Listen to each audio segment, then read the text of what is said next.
This is Dabu 7, an earthquake update.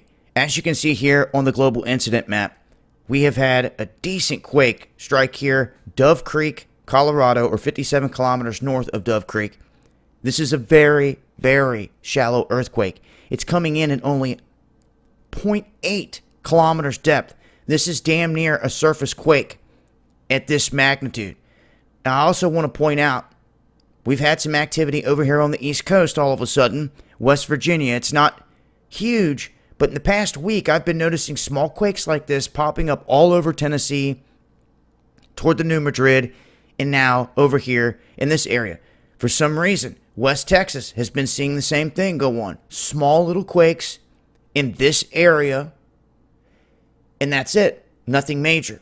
There has been some weird, ongoing swarming and earthquake activity in Utah, in this exact region where you see this 1.26. It may be a small quake, but there have been medium-sized quakes working their way all through here, and it really has been kind of a mystery as to what's going on. Also, here within the past 25 minutes, at the exact same time this big quake hits here, we have Old Faithful Geyser. Well, it's not Old Faithful. It's 65 kilometers east-northeast of Old Faithful getting hit. This is in Yellowstone.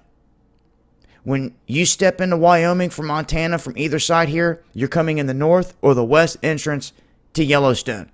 This earthquake is right here in the heart of it.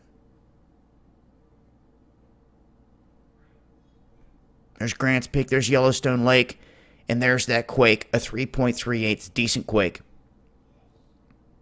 Anybody that would have been on the ground in there would have felt that.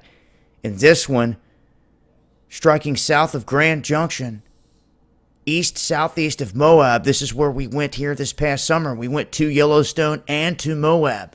Crazy that these quakes have hit in both vicinities that we just had visited, this whole Four Corners region down here. 5.3, very shallow. So I'm going to continue to watch this. I don't see any immediate reports of damage, although it seems to be out here in the middle of nowhere. This is a concerning one because of the magnitude and the depth and the fact that as it's popped off, it's affecting whatever's going on up here in Yellowstone. This would not be the first time we've seen that. You can see a line marching right down to here as well. This is the latest earthquake update. I'll continue to update as we see more action in terms of global earthquake activity. You can see, well, we got a line going straight down through here, down to the Serpent Heads. We have no activity along this line, all the way up to Iceland.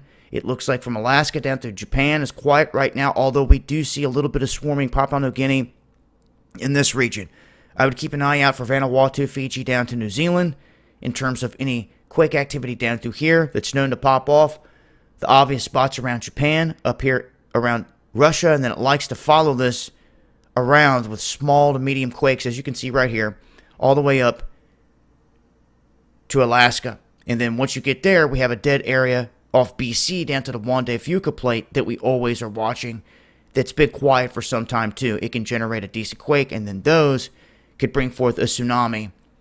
And then last but not least, these two pinch points down here. We've got a little bit of activity between them.